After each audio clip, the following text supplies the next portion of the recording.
చూస్ country delight, live better. ఇప్పుడే country delight యాప్ని download చేసుకోండి.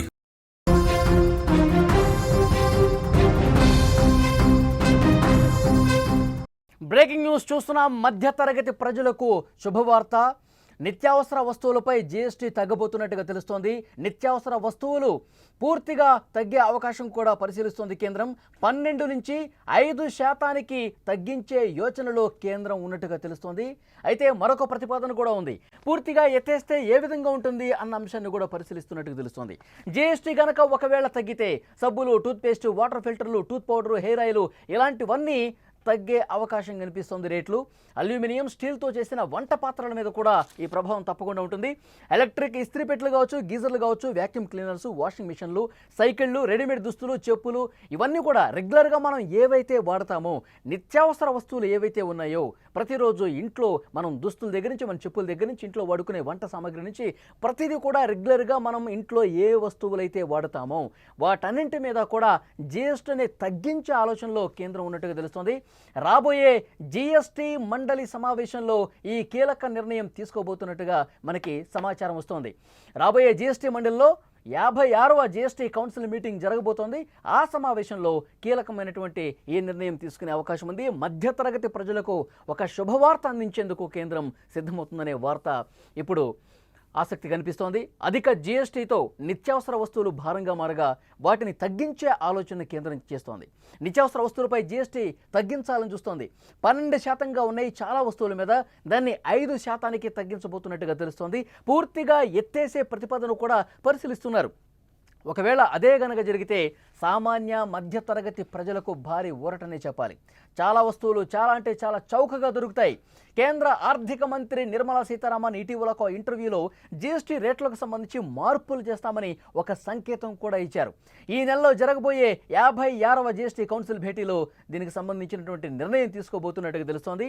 ఈ వార్తలు నిజమైతే మాత్రం 12% చాలా వస్తువుల మీద ఉంది.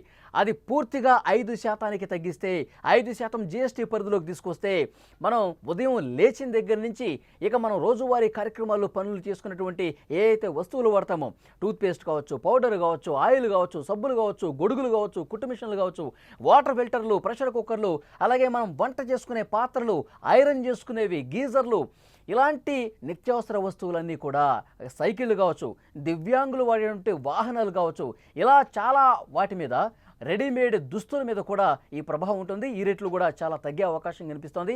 జీఎస్టీ తగ్గింపుపై కేంద్ర ప్రభుత్వ నిర్ణయమే కాదు, ఆయా రాష్ట్రాలు కూడా దీని మీద ఆలోచన చేయాలి.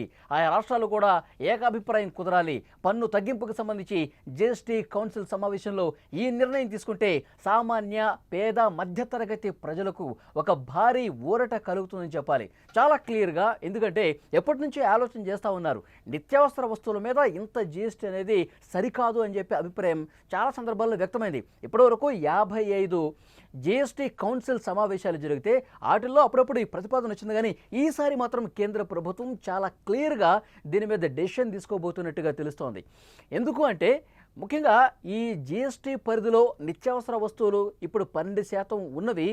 దీనివల్ల చాలామంది కొనుగోలు చేయలేకపోతూ ఉన్నారు. సామాన్య మధ్యతరగతి ప్రజలు అంత రేటు పెట్టాలా? రోజు వాడేటువంటి సామాన్లకు సంబంధించి, వంట సామాగ్రికి సంబంధించి కావచ్చు, మనం వాడుకునేటువంటి వస్తువులు కావచ్చు, చాలా రేట్లు కొంత ఎక్కువగా ఉన్నాయి. వీటిని తగ్గించాలన్న ప్రతిపాదన ఎప్పుడు ఉంది కానీ సీరియస్గా తీసుకున్న పరిస్థితి లేదు. ఎందుకంటే జీఎస్టీ తగ్గితే జీఎస్టీ వసూళ్లు కూడా కొంత కేంద్ర ప్రభుత్వానికి రాబడి తగ్గుతుంది కాబట్టి వేల కోట్ల రూపాయలు కొంత నష్టపోయే అవకాశం ఉంది. కాబట్టి అంత సీరియస్గా తీసుకొని ఆ జీఎస్టీని ఎత్తివేసే ప్రతిపాదన కావచ్చు, లేదంటే తగ్గించే ప్రతిపాదన కావచ్చు, అంత సీరియస్గా దాన్ని తీసుకోవాలా. కానీ ఇప్పుడు ప్రజల కోణంలో ఆలోచిస్తోంది కేంద్ర ప్రభుత్వం. 40 నుంచి 50 వేల కోట్ల రూపాయలు ప్రభుత్వం మీద భారం పడే అవకాశం ఉంది. అయినప్పటికీ కూడా ప్రజలకు మేలు చేసే దాంట్లో భాగంగా ముఖ్యంగా పేద మధ్యతరగతి ప్రజలకు కొంత వెసులుబాటు కల్పించాలన్నటువంటి ఉద్దేశంతో వాళ్ళకి కొనుగోలు శక్తి పెరగాలి. 12 నుంచి ఒకవేళ 5% తగ్గించారనుకోండి, చాలా వరకు రేట్లు తగ్గుతాయి. సో ప్రజలు కూడా కొనుక్కుంటారు. షాపింగ్ మాల్స్లో కావచ్చు, బయట కావచ్చు, నిత్యావసర వస్తువులు వాళ్ళు కొనుగోలు శక్తి పెరుగుతుంది. రేట్లు తక్కువ వస్తే 3 వస్తువులు కొనే చోట 10 వస్తువులు కొంటారు, 4 జతలు కొనే చోట 8 జతలు కొంటారు. ఇట్లా వాళ్ళ కొనుగోలు శక్తి కూడా పెరుగుతుంది.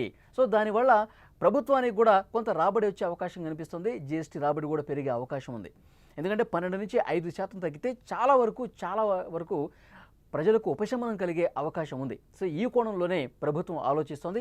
ఒకవేళ పూర్తిగా ఎత్తేస్తే మాత్రం అది నిజంగా వండర్ఫుల్ అని చెప్పాలి. పేద మధ్యతరగతి ప్రజలకి ఇలా ముఖ్యమైన రోజువారీ కొనుగోలు చేసేటువంటి వస్తువుల మీద పూర్తిగా జీఎస్టీ ఎత్తివేస్తే చాలా అంటే చాలా పెద్ద నిర్ణయం అని చెప్పాలి. ప్రజలకు అతిపెద్ద ఉపశమనంగా దీన్ని భావించే అవకాశం కనిపిస్తోంది. ఇలాంటి నిర్ణయం ఒకవేళ తీసుకుంటే గనక హర్షాతిరేకాలు వ్యక్తమవుతాయి. ప్రజలు కొంత సంబరాలు తీసుకునే పరిస్థితి కూడా ఉంటుంది. మధ్యతరగతి ప్రజలకు ఈ శుభవార్త అందే అవకాశం చాలా స్పష్టంగా కనిపిస్తుంది. మరొక వైపు ఏకాభిప్రాయం ముఖ్యం. జీఎస్టీ కౌన్సిల్ భేటీలో రాష్ట్ర ప్రభుత్వాల పాత్ర కూడా చాలా కీలకం. ఈ డెసిషన్ తీసుకోవాలంటే రాష్ట్రాలు కూడా పూర్తిగా అంగీకరించాలి. ఒక కేంద్ర ప్రభుత్వం తీసుకుంటే సరిపోదు. ఎందుకంటే ఒక నిర్ణయానికి సంబంధించి ఈ సమావేశంలో పాల్గొన్న ఆయా రాష్ట్రాల్లో కూడా దానికి సుముఖత వ్యక్తం చేస్తే ఈ ప్రాసెస్ చాలా ఈజీ అయిపోతుంది. రాష్ట్ర ప్రభుత్వాలు కూడా ఈ రకంగా ఆలోచన చేయాల్సినటువంటి అవసరం ఉందని కేంద్రం చెప్తుంది. ఇప్పటి వరకు జీఎస్టీ కౌన్సిల్లో ఒకసారి ఓటింగ్ జరిగింది. ఇప్పుడు మళ్ళీ ఒకవేళ సానుకూలత ఇతర రాష్ట్రాల నుంచి రాకపోతే ఓటింగ్ చేసే పరిస్థితి ఉంటుంది. ఆ ఓటింగ్లో మెజారిటీ రాష్ట్రాలు కనుక కేంద్ర ప్రభుత్వం తీసుకున్నటువంటి ఈ నిర్ణయానికి అనుకూలంగా ఓటు వేస్తే సో డెఫినెట్గా 4-5 రాష్ట్రాలు ఏమన్నా దీన్ని వ్యతిరేకించినా సరే ఈ కేంద్ర ప్రభుత్వం తీసుకున్న నిర్ణయం అమల్లోకి వచ్చే అవకాశం కనిపిస్తోంది. సో మధ్యతరగతి ప్రజలకు ఒక శుభవార్త అతి త్వరలోనే అందే అవకాశం కనిపిస్తోంది. అధిక జీఎస్టీతో నిత్యావసర వస్తువులు ఇప్పటికు కొంత భారంగా బారిపరుస్తోంది. వాటిని తగ్గించే ఆలోచనను కేంద్ర ప్రభుత్వం చేస్తోంది. నిత్యావసర వస్తువులపై జీఎస్టీ తగ్గించాలని ఎప్పటి నుంచో వాదన ఉంది. 12 నుంచి 5% కుదిరితే గనక మొత్తం ఆ జీఎస్టీని గూడ్స్ అండ్ సర్వీసెస్ ట్యాక్స్ని పూర్తిగా తగ్గించే ఆలోచన కూడా, లేదంటే పూర్తిగా ఆ జీఎస్టీని ఎత్తేసే ఆలోచన కూడా కేంద్ర ప్రభుత్వం చేస్తుంది. ఒకవేళ ఈ నిర్ణయం తీసుకుంటే చాలా వస్తువులు పూర్తిగా తగ్గిపోయే అవకాశం కనిపిస్తోంది. ఆ రేట్లు కనుక భారీగా తగ్గితే పేద మధ్యతరగతి ప్రజలకు అతిపెద్ద ఉపశమనం కేంద్ర ప్రభుత్వం కల్పించినటువంటి పరిస్థితి ఉంటుంది. ఈ మధ్యకాలంలో చాలా అంటే చాలా రేట్లు పెరిగిపోయిన పరిస్థితి ఉంది. ఒక షాపింగ్కి వెళ్తే 1000 రూపాయలు ఇంతకుముందు బిల్ అయ్యేది ఉంటే ఈ జీఎస్టీ వల్ల దాని మీద వేస్తున్న 12% వల్ల అది 1600, 1700 ఈ విధంగా బిల్ వచ్చే అవకాశం ఉంది.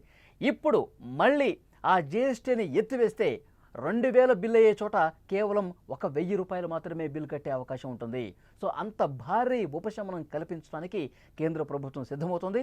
పూర్తిగా తగ్గిస్తే గనక 40 నుంచి 50 వేల కోట్ల రూపాయల భారం కేంద్రం మీద పడ్డప్పటికి కూడా ప్రజలకి, ముఖ్యంగా పేద మధ్యతరగతి ప్రజలకి కొంత వాళ్ళకి సులభతరంగా వాళ్ళ కొనుగోలు శక్తిని పెంచాలన్నటువంటి ఉద్దేశంతో, వాళ్ళ మీద పడుతున్నటువంటి భారాన్ని తగ్గించాలన్నటువంటి ఉద్దేశంతో కేంద్ర ప్రభుత్వం ఈ డెసిషన్ తీసుకుంటున్నట్టుగా తెలుస్తుంది. ఇప్పటికే చాలా వస్తువులు మీరు స్క్రీన్ మీద కూడా చూస్తున్నారు. ప్రతిరోజు మనం అక్కడికి షాపింగ్ మాల్స్కి వెళ్ళినా, చిల్లర దుకాణాలకు వెళ్ళినా జీఎస్టీ తప్పకుండా ఉంటుంది. సో దానివల్లే ఎక్కువగా అవి భారం పడే అవకాశం కనిపిస్తోంది. ముఖ్యంగా ఇక్కడ మనం చూడొచ్చు మళ్ళొకసారి అవి ఏ విషయాల మీద, అంటే ఏ వస్తువుల మీద రేట్లు భారీగా తగ్గబోతున్నాయని కూడా ఒకసారి మీకు చెప్తాను. టూత్ పౌడర్ కావచ్చు, హెయిర్ ఆయిల్ కావచ్చు, సబ్బులు కావచ్చు, నెయ్యి కావచ్చు, టూత్పేస్టు, వాటర్ ఫిల్టర్లు, ప్యూరిఫైయర్సు, ప్రెషర్ కుక్కర్సు, అల్యూమినియం, స్టీల్తో చేసిన వంట పాత్రలు, ఎలక్ట్రిక్ ఇస్త్రీ పెట్టెలు, గీజర్లు, వ్యాక్యూమ్ క్లీనర్లు, వాషింగ్ మిషన్లు, అలాగే సైకిళ్ళు, దివ్యాంగులు వాడే వాహనాలు కావచ్చు, రెడీమేడ్ దుస్తులు కావచ్చు, టీకాలు కావచ్చు, చెప్పులు కావచ్చు, హెచ్ఐవి, హెపటైటిస్, టీబీ డయాగ్నోస్టిక్ కిట్లు కావచ్చు, కొన్ని ఆయుర్వేద, యునానీ మందులు, డ్రాయింగు, కలరింగ్ పుస్తకాలు, రెడీమిక్స్ కాంక్రీటు, ప్రీ ఫ్యాబ్రికేటెడ్ భవనాలు, వ్యవసాయ పనిముట్లు, ప్యాకేజ్డ్ ఆహారం, సోలార్ వాటర్ హీటర్లు, ఇవన్నీ కూడా భారీగా తగ్గే అవకాశం ఉంది. అలాగే సిగరెట్లు, విలాసవంతమైన కార్లు, కార్బోనేటెడ్ డ్రింక్స్, వీటి మీద జీఎస్టీని భారీగా పెంచే అవకాశం కనిపిస్తోంది. ఏవైతే సిగరెట్లు ఉన్నాయో, లేకపోతే విలాసవంతమైనటువంటి కార్లు, కార్బోనేటెడ్ డ్రింక్స్, ఇలాంటివి విలాసవంతమైన వస్తువుల కిందకి ఏవైతే వస్తాయో వాటి మీద జీఎస్టీని భారీగా పెంచాలనేటువంటి ఉద్దేశంతో కేంద్రం ఉన్నట్టుగా తెలుస్తోంది. సో ఒక చాలా మంచి నిర్ణయంగా దీన్ని చూడాల్సిన అవసరం కనిపిస్తోంది. ఈ నెలలోనే 56వ జీఎస్టీ కౌన్సిల్ మీటింగ్లో ఆయా రాష్ట్రాలు కూడా ఇందులో ప్రాతినిధ్యం ఉంది. రాష్ట్రాలు కూడా వాళ్ళ అభిప్రాయం వ్యక్తం చేస్తారు. సో కేంద్రం చాలా స్పష్టంగా జీఎస్టీని 12 నుంచి 5% తగ్గిస్తుందా, లేదంటే ఈ జీఎస్టీని పూర్తిగా ఎత్తేస్తుందా అన్నది ఒక ఆసక్తికరమైనటువంటి విషయంగా చూడాలి. ఒకవేళ పూర్తిగా ఎత్తేస్తే చాలా అంటే చాలా పెద్ద ఊరట పేద మధ్యతరగతి ప్రజలకు కలుగుతుంది అనటంలో ఎలాంటి సందేహం లేదు.